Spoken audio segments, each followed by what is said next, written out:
Good morning ಅಮ್ಮ. ನೀವಿನ್ನೂ ರೆಡಿನೇ ಆಗಿಲ್ವಾ?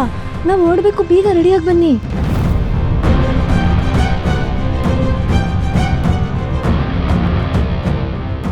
ಏನದು ಗಲಾಟೆ? ನಿದ್ದೆ ಮಾಡ್ತಾ ಇದೀವಿ ಅಂತ ಗೊತ್ತಾಗೋದಿಲ್ವಾ? ಮಾವ, ನನಗೆ ಗುರುಜಿ ಹೇಳಿದ್ ಮರ್ತ್ಬಿಟ್ರಾ? ಪ್ರಾಣ ಕಂಟಕ ಇರೋದು ನಿಮಗೆ. ಅದು ಅಲ್ಲದೆ ಸಂಜು ಮದುವೆ ಬೇರೆ ಫಿಕ್ಸ್ ಆಗ್ತಿದೆ. ಇಂಥ ಹೊತ್ತಲ್ಲಿ ನಿಮ್ಗೇನು ತೊಂದರೆ ಆಗ್ಬಾರ್ದು, ಅದಷ್ಟೇ ನನ್ನ ಕನ್ಸನ್ನು. ಬೇಡ ಅಂದ್ರೆ ಹೇಳಿ, ದೇವಸ್ಥಾನಕ್ಕೆ ಹೋಗೋದು ಬೇಡ, ದೀಪ ಹಚ್ಚೋದು ಬೇಡ, ನೀವು ಆರಾಮಾಗಿ ಮಲ್ಕೊಳ್ಳಿ. ತಂದೆ ದೋಷದಿಂದಾಗಿ ಮಗನ ಮದುವೆಗೂ ವಿಘ್ನ ಬರಬಹುದು. ಅಮ್ಮ, ಸುಮ್ಮನೆ ಮಾತಾಡಿ ನಾನು ಯಾಕೆ ನಿಷ್ಠುರ ಆಗಲಿ? ಸಾರಿ ಮಾವ, ನೀವು ಹೋಗಿ ಮಲ್ಕೊಳ್ಳಿ. ನಿಮಗೆ ಆಮೇಲಿಂದ ನಾನು ಕಾಫಿ ಮಾಡಿ ತಗೋಬರ್ತೀನಿ. ನಿಮಗೆ ಶುಗರ್ ಇರೋ ಕಾಫಿನೇ ಬೇಕಲ್ವಾ? ಹಾಗೆ ಮಾಡಿ ತಗೋಬರ್ತೀನಿ. ನನಗೇನಾಗಬೇಕು? ನಿಮ್ಮ ಆರೋಗ್ಯ ನಿಮ್ಮ ಕೈಲಿದೆ. ಜೀವ ಇರೋವರೆಗೆ ಅಷ್ಟೇ ಜೀವನ. ನಿಮಗಿದೆಲ್ಲ ಇಷ್ಟ ಇಲ್ಲ ಅಂದರೆ ಬೇಡ ಬಿಡಿ. ಒಂದು ನಿಮಿಷ ಮಾಲ್ತಿ, ಹೋಗು ನೋಡು ಅದೇನು. ಗುರೂಜಿ ಹೇಳಿದ್ರು ಗೊತ್ತಾ, ಮಾಡ್ಕೊಂಡು ಬಾ. ಇಲ್ಲ ಇಲ್ಲ, ನನ್ನ ಒತ್ತಾಯಕ್ಕೆ ನೀವು ಹೇಳೋದು ಬೇಡ. ಅರೆ ಮನ್ಸಿಂದ ಹೇಳ್ತಿದ್ದೀರಾ ಅಂತ ನನಗೂ ಗೊತ್ತು ಮಾವ. ಅಮ್ಮ ಹೋಗೋದು ನಿಮ್ಗೆ ಇಷ್ಟ ಇಲ್ಲ ಅಂತ ನನ್ಗೆ ಗೊತ್ತು. ಅಮ್ಮ ಬೇಡ ಬಿಡಿ. ಇಲ್ಲ ಇಲ್ಲ ಇಲ್ಲ, ಇಟ್ಸ್ ಓಕೆ, ಹೋಗಿ ಬನ್ನಿ. ನೀವು ಸುಮ್ಮನೆ ಹೇಳ್ತಿಲ್ಲ ತಾನೆ? ಇಲ್ಲ ಅನ್ನಲ್ಲ. ಆರ್ ಯು ಶೋರ್ ಮಾವ? ಆಯ್ತಮ್ಮ, ಹೌದು, ಹೋಗಿ ಬನ್ನಿ. ಹಾಗಿದ್ರೆ ಯಾವುದಕ್ಕೂ ಒಂದ್ಸಲ ಅಮ್ಮಂಗೆ ಆಲ್ ದಿ ಬೆಸ್ಟ್ ಅಂತ ಹೇಳಿ. ಇದಕ್ಕೆಲ್ಲ ಯಾವನಾದರೂ ಆಲ್ ದಿ ಬೆಸ್ಟ್ ಹೇಳ್ತಾನ? ನೀನು ಎಕ್ಸಾಮ್ ಬರೀಕ್ ಹೋಗ್ತಾ ಇದ್ದೀರಾ, ಆಲ್ ದಿ ಬೆಸ್ಟ್ ಹೇಳಕ್ಕೆ? ನೀವು ಆಲ್ ದಿ ಬೆಸ್ಟ್ ಹೇಳೋವರೆಗೂ ನಾನಂತ ಅಮ್ಮನ ಕರ್ಕೊಂಡು ಹೋಗಲ್ಲ. ಏನಾರ ಮಾಡ್ಕೊಳ್ಳಿ, ಆಲ್ ದಿ ಬೆಸ್ಟ್. ಸಾಕಾ? ಥ್ಯಾಂಕ್ ಯು ಸೋ ಮಚ್ ಮಾವ.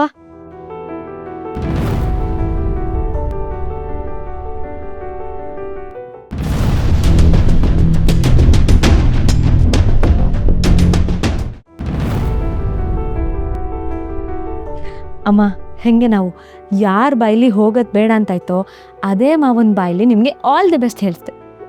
ನೀನು ಬಿಡು, ಭಲೇ ಜಾಣೆ. ಹ್ಞೂ, ಮತ್ತೆ ಇನ್ಮೇಲಿಂದ ನಿಮಗೆ ಎಲ್ಲ ಒಳ್ಳೇದಾಗುತ್ತೆ. ಬೇಗ ರೆಡಿ ಆಗಿ ಬನ್ನಿ, ನಿಮಗೋಸ್ಕರ ಒಂದಷ್ಟು ರೆಡಿ ಮಾಡ್ಕೊಳ್ಳೋದಿದೆ. ಏನು ರೆಡಿ ಮಾಡೋದಿದೆ? ದೇವಸ್ಥಾನಕ್ಕೆ ಹೋಗ್ಬೇಕಂದ್ರೆ ಹಣ್ಣು ಕಾಯೆಲ್ಲ ಬೇಕಲ್ವಾ?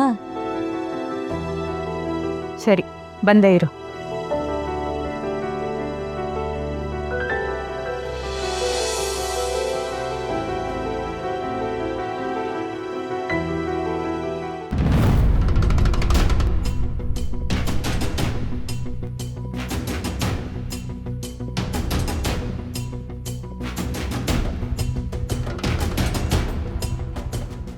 ಅಮ್ಮ, ನಿಮಗೆ ಬೇಕಾಗಿರೋದೆಲ್ಲ ತಗೊಂಡಾಗಿದೆ.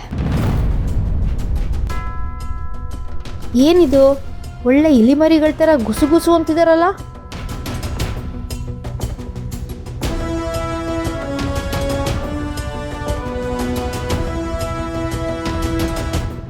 ಹಾ, ದೇವಸ್ಥಾನಕ್ಕೆ ಹೋಗ್ಬೇಕು ಅಂತ ಜ್ಯೋತಿಷಿಗಳು ಹೇಳ್ತಾ ಇದ್ರಲ್ವಾ? ಕರೆಕ್ಟ್. ಆದರೆ ಇವ್ರನ್ನ ನೋಡ್ತಿದ್ರೆ ದೇವಸ್ಥಾನಕ್ಕೆ ಹೋಗೋ ಥರನೇ ಅನ್ನಿಸ್ತಾ ಇಲ್ಲ. ಬ್ಯಾಗ್ ಎಲ್ಲ ಯಾಕೆ ಪ್ಯಾಕ್ ಮಾಡ್ಕೊಂಡಿದ್ದಾರೆ? ಹೊರಡೋಣವಾ?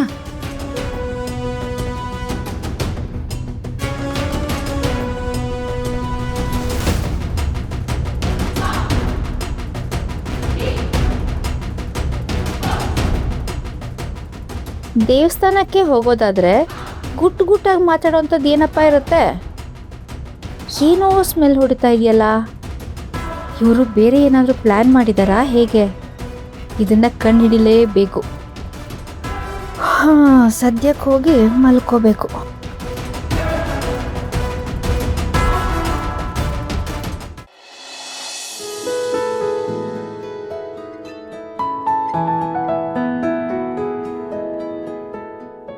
ಏನು, ಯಾವಾಗಲೂ ಜೋಡಿ ಅಕ್ಕಿಗಳು ಜೋಡಿಯಾಗಿರ್ತಿದ್ರು, ಇವತ್ತು ಒಂಟಿಯಾಗಿದೆಯಲ್ಲ? ಎಲ್ಲಿ ನಿಮ್ಮ ಬ್ಯೂಟಿಫುಲ್ ವೈಫ್? ನಿಮ್ಮ ಸೊಸೆ ಜೊತೆ ಅವ್ರ ಸೊಸೆ, ಐ ಮೀನ್ ನನ್ನ ಹೆಂಡತಿ, ದೇವಸ್ಥಾನಕ್ಕೆ ದೋಷ ಪರಿಹಾರ ಪೂಜೆ ಮಾಡ್ಸೋಕೆ ಹೋಗಿದ್ದಾರೆ. ಅದೇ ಜ್ಯೋತಿಷಿ. ಲಾ ಲಾ ಲಾ ಲಾ ಲಾ ಲಾ ಲಾ ಲಾ ಲಾ. ಓಕೆ ಓಕೆ ಓಕೆ, ನೀನೇನೇ ಹೇಳು, ನಮ್ಮ ನಿಧಿ ತುಂಬ ಜವಾಬ್ದಾರಿ ಇರೋ ಹುಡುಗಿ. ನಿನ್ ಥರನೇ ಮನೆಯವ್ರನ್ನೆಲ್ಲ ತುಂಬ ಕಾಳಜಿಯಿಂದ ನೋಡ್ಕೋತಾಳೆ. ನಿಮ್ಮಮ್ಮ ನೋಡು ಎಷ್ಟು ನೆಮ್ಮದಿಯಾಗಿದ್ದಾಳೆ ಅಲ್ವಾ? ಏಯ್ ಏನೋ ನೀನು, ನಾನು ನಿನ್ನ ಹೆಂಡತಿನ ಹೊಗಳ್ತಾ ಇದ್ದೀನಿ, ನೀನು ನೋಡಿದ್ರೆ ಏನೋ ಬಸ್ವ, ಹೋದ ಬಸ್ವ, ಬಂದ್ವ ಬಸ್ವ ಅಂತಿದ್ಯಾ. What happen? ಏನಾಯ್ತು? ಏನಿಲ್ಲ ಬಂಗಾರಿ. ಏನು ವಿಷಯ ಇಲ್ದಲೆ ನೀನು ಈ ರೀತಿ ಇರಲ್ಲ. ಅದೇನು ಅಂತ ಹೇಳು. ನಾನು ಒತ್ತಾಯ ಮಾಡಕ್ ಶುರು ಮಾಡಿದ್ರೆ ನಿನ್ನ ಬಾಯಿ ಬಿಡಿಸೋವರೆಗೂ ನಾನು ಸುಮ್ಮನೆ ಇರಲ್ಲ. ಹೇಳು. ಸರಿ ಹೇಳ್ತೀನಿ.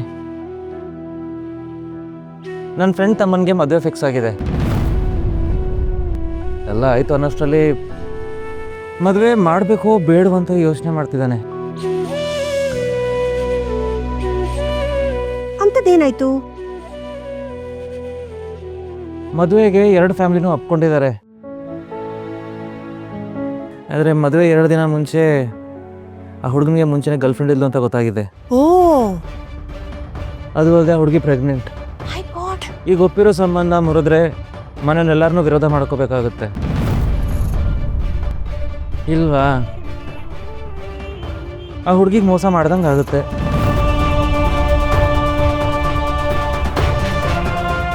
ಅದಕ್ಕೆ ಏನು ಮಾಡಬೇಕು ಅಂತ ಹುಡುಗ ಯೋಚನೆ ಮಾಡ್ತಿದ್ದೇನೆ. ಅಯ್ಯೋ ಇಷ್ಟೇನಾ? ಇದ್ರಲ್ಲಿ ಯೋಚನೆ ಮಾಡಕ್ಕೆ ಏನಿದೆ? 1000 ಜನ ಬಂದು ಊಟ ಮಾಡ್ಕೊಂಡು ಹೋಗೋದಕ್ಕಿಂತ ಒಂದು ಹುಡುಗಿ ಲೈಫ್ನ ಉಳ್ಸೋದು ಮುಖ್ಯ. ಒಂದು ಕೆಲಸ ಮಾಡು, ನಿನ್ನ ಫ್ರೆಂಡ್ ತಮ್ಮ ಇದ್ದಾನಲ್ಲ, ಅವನ್ನ ಕರಿ, ತಲೆ ಮೇಲೆ 4 ಬಿಡು, ಬುದ್ಧಿ ಹೇಳು, ಆ ಹುಡುಗಿ ಜೊತೆ ಮದುವೆ ಮಾಡಿ. ಪ್ರೀತಿಸಿರೋ ಹುಡುಗಿಗೆ ಅನ್ಯಾಯ ಆಗ್ಬಾರ್ದಲ್ವಾ? ಆದರೆ ಮನೆಯವ್ರಿಗೆಲ್ಲ ಏನು ಉತ್ತರ ಕೊಡಲಿ? ಡಾರ್ಲಿಂಗ್, ಮದುವೆ ಕ್ಯಾನ್ಸಲ್ ಆದ್ರೆ 2 ಮನೆಯವರು ಜಗಳ ಆಡ್ತಾರೆ, ಆಮೇಲೆ ಸುಮ್ಮನೆ ಆಗ್ತಾರೆ. ಆದ್ರೆ ಆ ಹುಡುಗಿ ಲೈಫ್ ಆಡಾದ್ರೆ ಯಾರು ಸರಿ ಮಾಡಕ್ಕಾಗಲ್ಲ. ಅಲ್ಲ ಕೊಣೋ, ಇಷ್ಟು ಸಿಂಪಲ್ ವಿಷಯ ತಲೆ ಕೆಡ್ಸ್ಕೊಂಡಿದ್ಯಲ್ಲ.